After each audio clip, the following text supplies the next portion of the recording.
the biggest shift that happened for me going from making pretty much no money, sub like $1,000 of profit on Amazon my first year and a half or so, to pretty quickly then going from like 1,000 in profit a month to 5 to 10 grand of profit a month, and 6 months after that getting to 15 to 20 grand of profit a month, of which I've been in that range for now pretty close to a year, and everything is sourcing profitable items. In this video we're going to talk about the best items to source, how to source them, best practices, and major frameworks that have really helped me grow my Amazon business the past year to almost $2 million worth of sales. One of the videos in the next weeks, I'll be able to say 2 million in sales last 2 months. Right now, it's about 2 million in sales last 2 months, and I had great sales. I think it's like 12K in sales, so we're popping back. So we're hopefully going to do another 10K a day today in sales on that. My name is Miles, 23-year-old full-time Amazon sellers. Make sure to subscribe if you're interested in seeing more of that. I post 3 videos a week. Let's jump right into my screen and talk through some of this stuff. I'm swaying a lot in this video, but it is what it is. Make sure to subscribe. Let's get right into it. SellerAmp. So the best items to resell on Amazon are, wait for it, the items you can buy over and over and over again. The only products that will grow, not the only, but products that'll really be the bedrock of growing an Amazon arbitrage business. So stuff you can buy, sell through, repurchase, sell through, repurchase again and again and again, or even just a few times, right? Because you see a massive compound effect from that. There's really only 2 ways to grow an Amazon arbitrage business in general. You can find new products, or you can sell more of products you've already sold. We love this quote, simple scales, fancy fails. I first heard it from Alex Ramosi, right? It's a lot easier though. We tweeted this from the SellerAmp account earlier this week. It's a lot easier to repurchase items you've already sold than it is to find new items. And having a combination of both of those will really grow you quick, because not only will you be being rewarded for work you did a month ago, 3 months ago, 6 months ago, potentially, but you'll also be finding new items. So you'll be building confidence, you'll be building the skill set. You're watching YouTube videos, so you're looking to build that skill set. So let's see if I can get this. Oh, it focuses nicely and everything. There's a major compound effect to replenishing items, right? Finding stuff you can buy, sell through, and rebuy, in that your catalog expands really quickly, and a certain percentage of your work for the month from a sourcing perspective is taken care of, in that you're not always needing to be chasing new items, at least for all your inventory spend, right? The input that really grows an arbitrage business is inventory spend, right? That's what you put in to create profit, which is the ideal outcome. And tracking your daily inventory spend is super important on that. And really, the key to finding replenishable items is looking where other people aren't, right? That's the key, is doing stuff other people won't, not using automation tools, not like worried about tactical arbitrage, and at least from my experience and everything. Really grinding coupons, doing stuff manually, going through SellerAmp, and just reverse sourcing, working really hard to find items. Because you work harder, you're then rewarded longer. So on my screen, we take a look at an example of a Replan I'm currently selling right here. So we can see, so this is the year-long chart. I can make this a little bigger right here. So we can see that over the year, at one point, it didn't even have a sales rank. Didn't matter. We can see I've probably been on this for like 7 months, like pretty much like half of this right here. And you guys can see that like it's clearly moving like crazy. The sales rank is sub 10K right here, and we can see how often it's moving. The sales rank action literally doesn't matter because it's so low, right? I think being that it's below 10K, it's moving like crazy. It has variations, what makes it harder to understand for people, and I'm buying it with coupons. That's the big thing. To grow, you need to find repurchase opportunities. You source products others cannot find. So typically, right, my friend Romer, who does a lot of books, he talks about like exclusivity and replenishability of a source. It's the same way with buy on a per listing basis, because the more you sell of one item, the more trust you build in Amazon's algorithm, the better you get at repricing that item, and ultimately the more sales and buy box share you'll be rewarded with. Just sourcing products other people cannot find. The items you find, the harder they are to find, the better you are rewarded, both short-term and long-term from a profitability perspective, and that anything that's good to replenish is definitely good to sell. So you make money on the front end as well as the back end in terms of the lifetime value of that as you move forward and everything. So let's take a look at a few specific examples of both replens and not replen items. So right here, it's IT cosmetics product. We can see on the SellerAmp right here, the BSR is 8K, estimated sales 1050 right here. Moving for 21, so we want to pay like in like the $9 range would be pretty nice. Yeah, $9 to $10 range. We can see if we can find this on Google right here. Okay, so it's this. Let's take a look at this picture. Yeah, primer. Oil free right here. 12. That's the right thing. It's actually close. It's looking must be different size wise. Yeah, I don't know how many ounces. No, not sure. Oh, 20. Oh, so it's one floral ounce. Yes, that doesn't make sense. Even with Cole's Cast is a good coupon. Everything right here.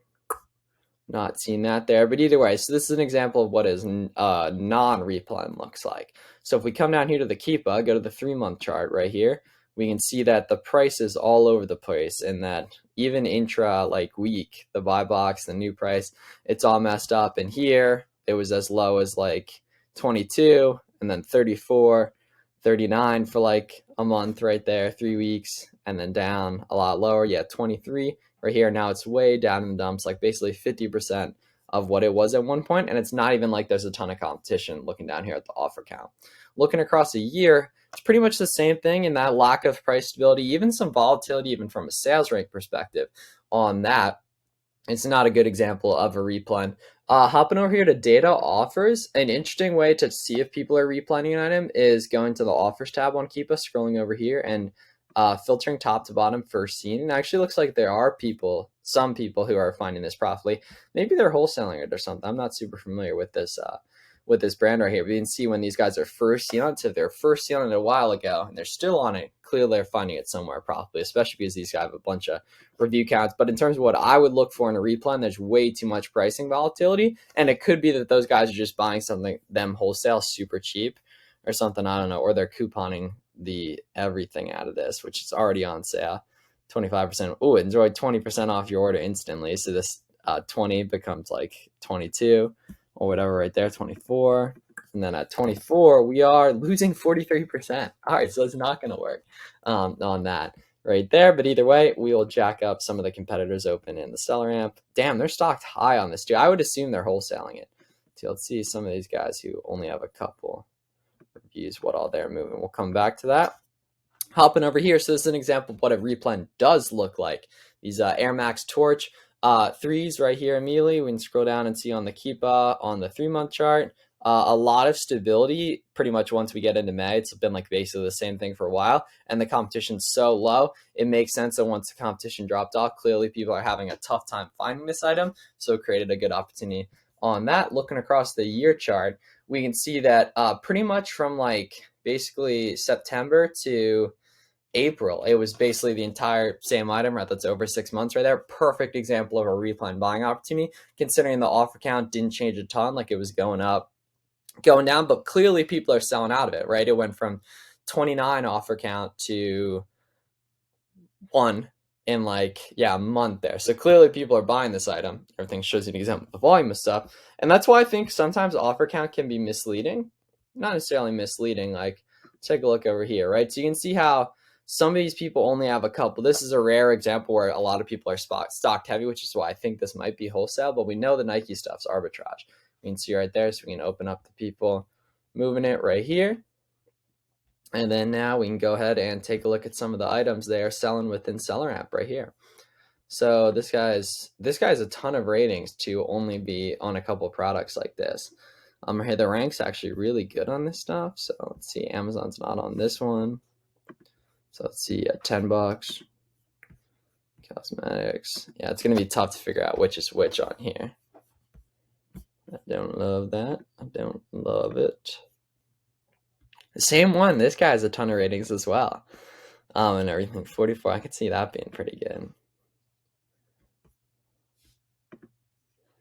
I don't know. Yeah, so you'd obviously want to take the time to go through all these. The ordinary right here, a little cheaper than I'd like on that. Decent rank though. I'd like sellers that have like 100 ASINs. Yeah, okay, this is a good example. Yeah, 99 right here. And then you just come and take a look at all these listings right here in terms of opening them. It's pretty textbook in terms of the way of looking stuff up through SellerAmp. You're just opening them up, looking at sales ranks that make sense for you, target sale prices, the ASP you like to operate at, and everything, and then opening these up. But I want to make it very clear, you want the stable Keepa charts like this one, right? We can take a look at some of these other sizes as well.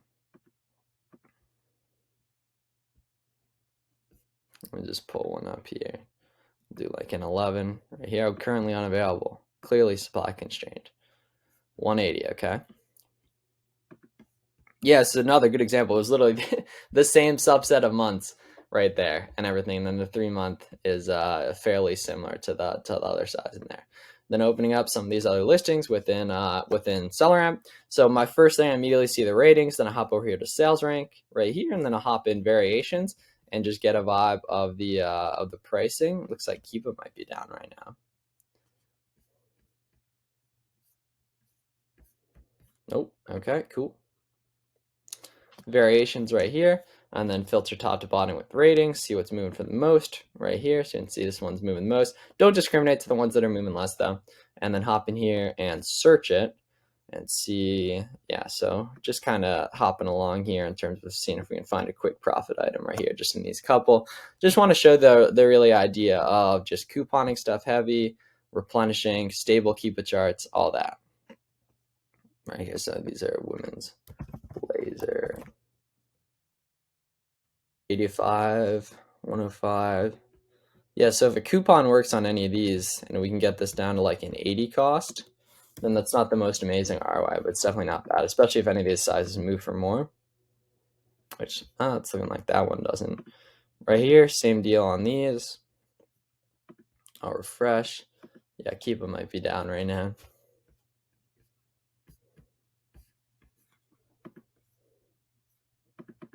So let's filter top to bottom with ratings, but look at one of these down here that only has like 2%. Right here, we can see that it's still going to be moving. Yeah, right now it's like fairly stable too across the year. Right, you'd be pretty happy at like a 40 cost or 45 cost. Good amount of the last year right here. 55, that's close, but it's not going to work right there. So you get the idea in terms of the types of items I'm looking for. I'm looking to look hard. I'm looking to use coupons and everything, all that, and everything like that. So thank you guys for watching. Make sure to subscribe, do what you got to do, and I will see you guys in on Monday for another video. Thanks.